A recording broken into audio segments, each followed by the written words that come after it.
Hey friends, welcome back to 31 Days of Content. In today's video, I'm going to be chatting about my 2021 favorites and where are they now?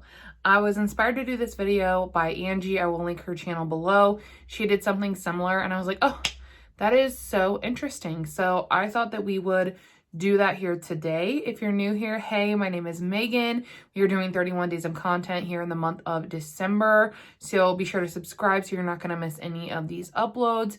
If you enjoy this video or video style, please do give it a thumbs up. It really does help my channel. And yeah, let's go ahead and jump on in. So I am going to be inserting photos of the products over here. So that's why we're kind of shifted over. I have my handy dandy list from my 2021 favorites.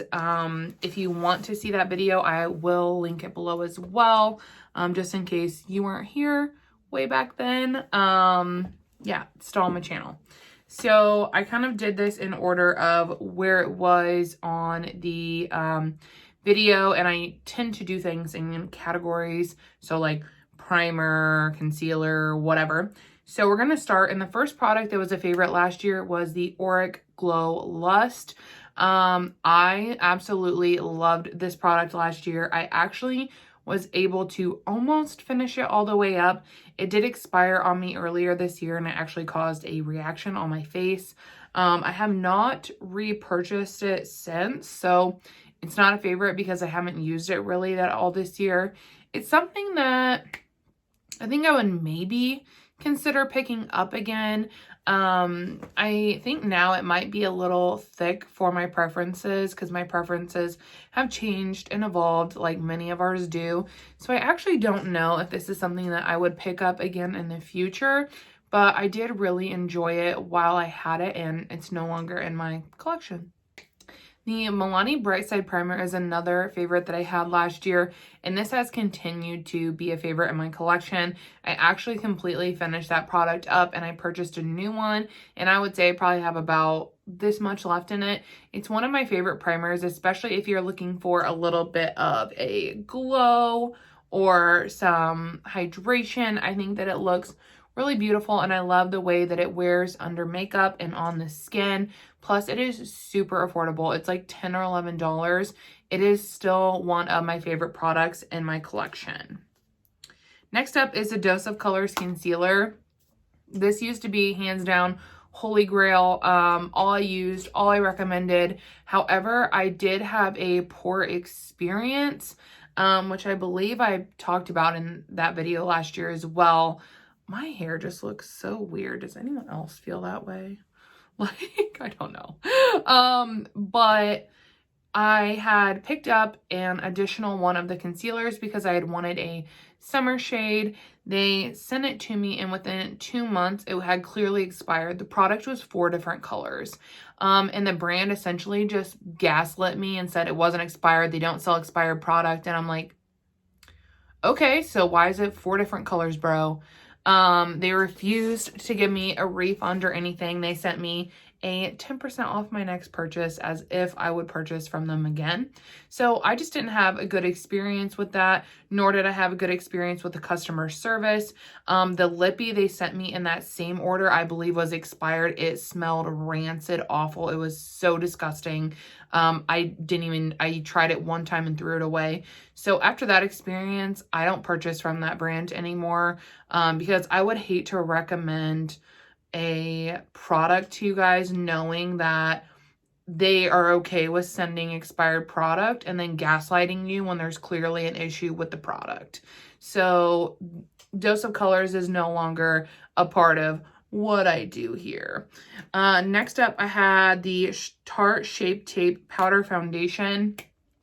I really love this in 2021, especially because we were still in really heavy mask wearing times, whereas now I still wear a mask if I'm personally not feeling well, but for the most part we don't have mask mandates anymore, and I really enjoyed this product for that because Jackie Aina did a technique where she did all cream products underneath and then went over it with powder foundation, and I found that technique to be budge proof. You would get very minimal wear on your makeup with a mask. Like, it was so good.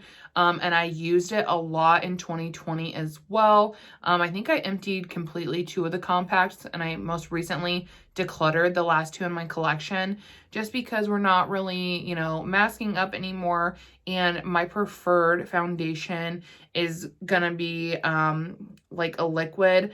I like some creams, but mostly liquid is my preference. So for that reason, I have decluttered them and they're no longer in my collection. The next product, speaking of creams, is the Huda Beauty Stick Foundation. This is a cream foundation, and literally in 2021, I was like on a bender with that foundation.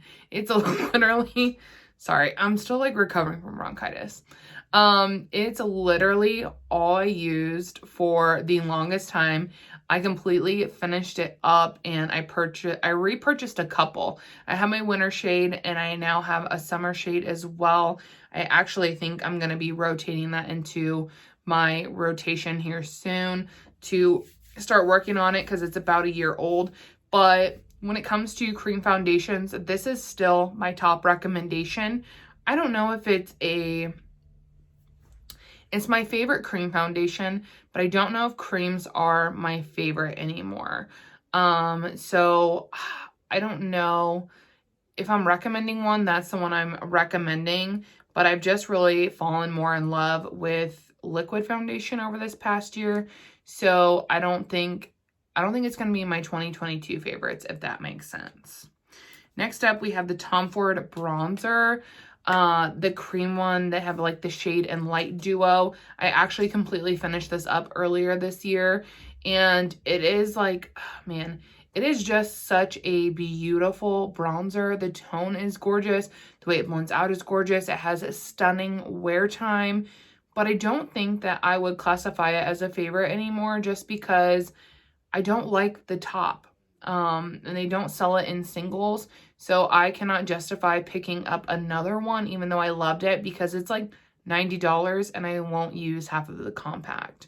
So I still think it's a really great product, but I no longer have it in my collection, and you know, I'm not going to go out of my way to recommend it, especially if you're someone that may not want that illuminating product as well. So it's still good. I don't think it will be in my collection again because I just can't justify the price tag to use half.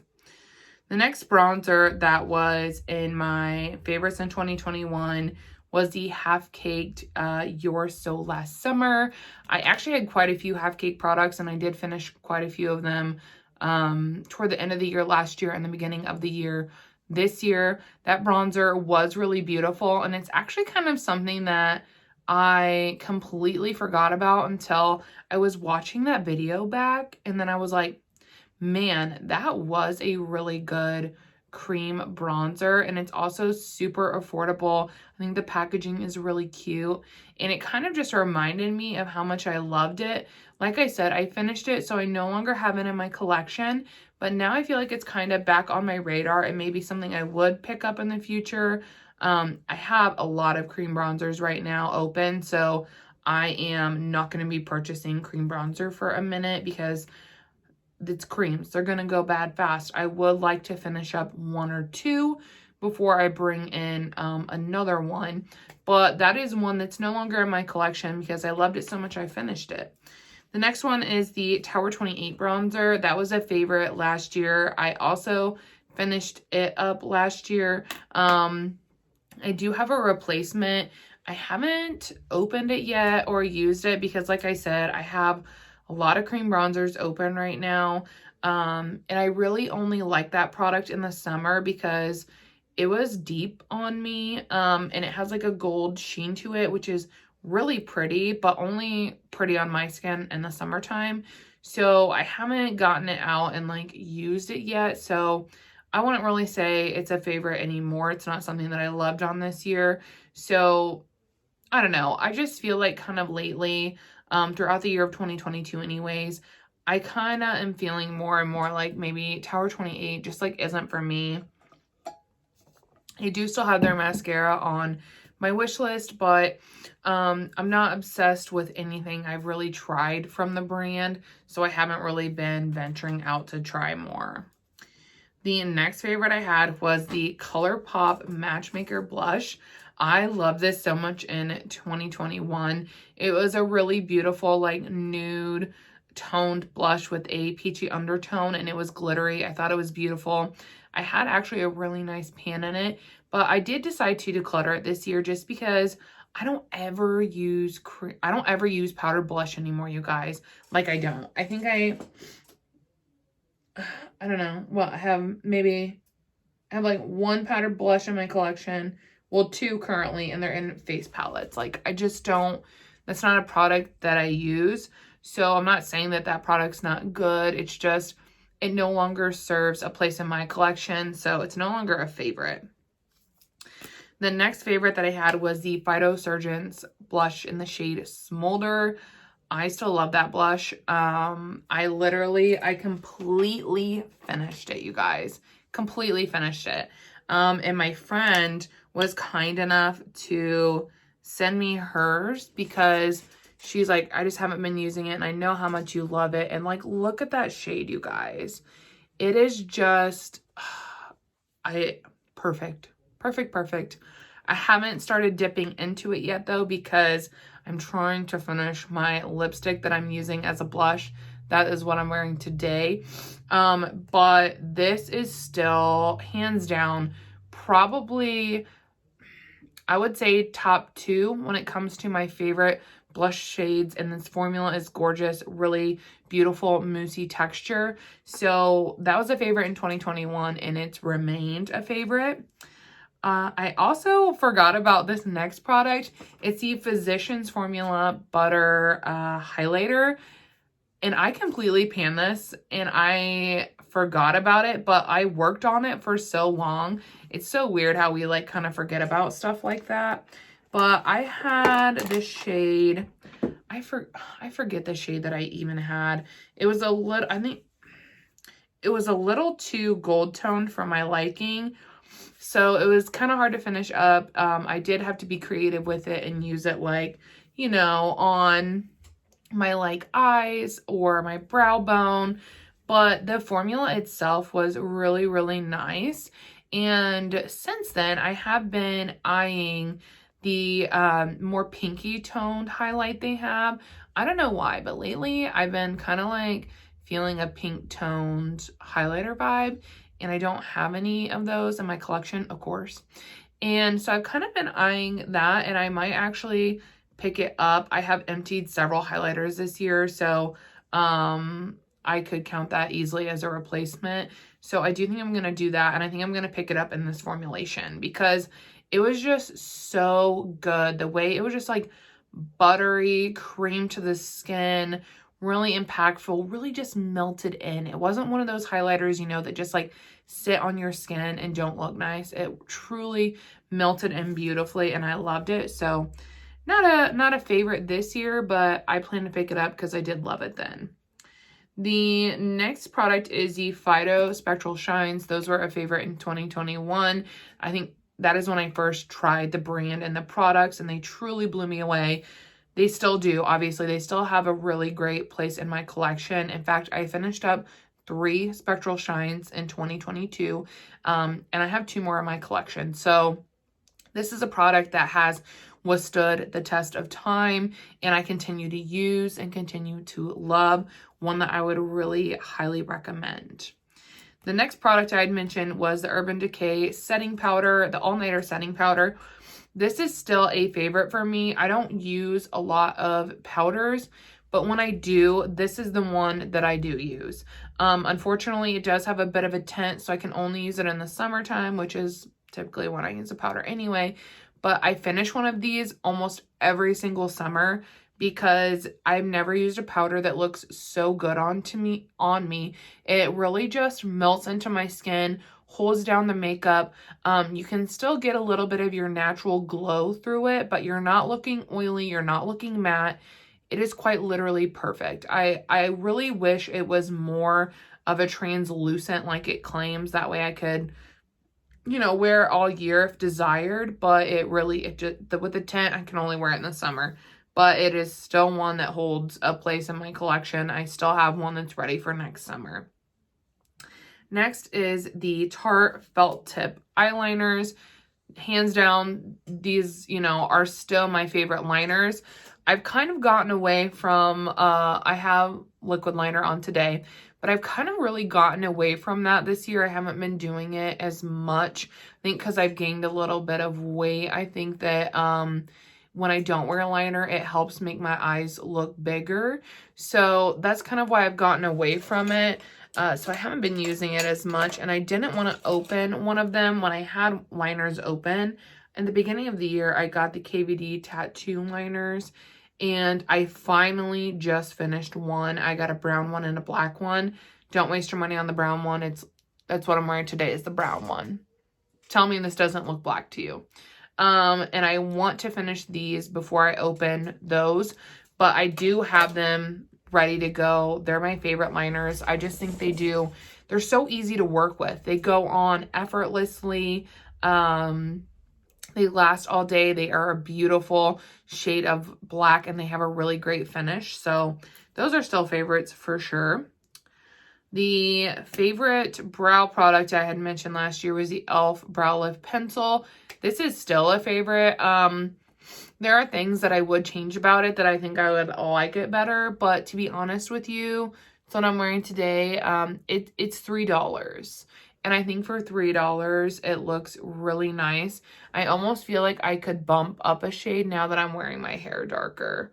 So maybe we'll think about that.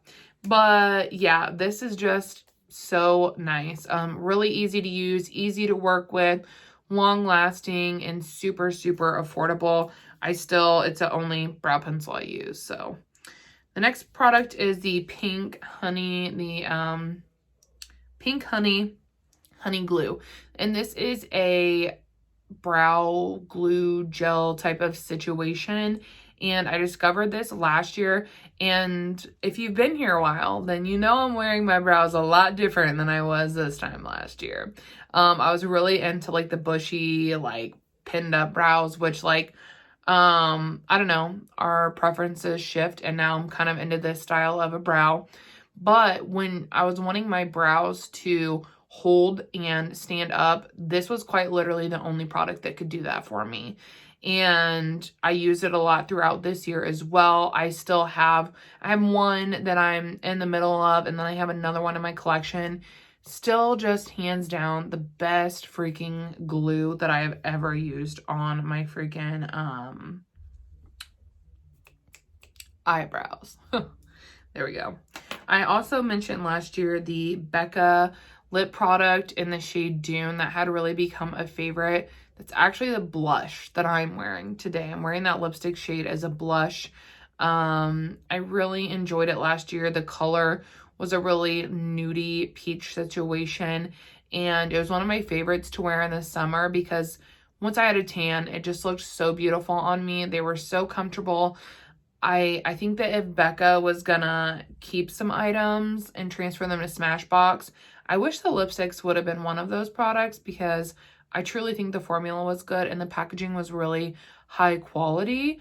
It wasn't a favorite this year, and soon it will be, you know, eradicated from my collection because I'm using it as a blush, and honestly, I've really loved using it as a blush.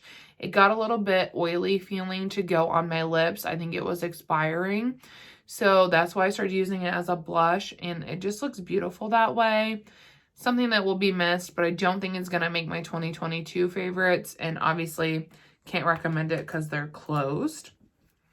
And then the next product is I don't think I'll be able to find a picture of this because I was trying to link it in a video the other day and I couldn't find it, but it is the Milani Matte Naked 61. This was like, I used the shit out of this in 2021.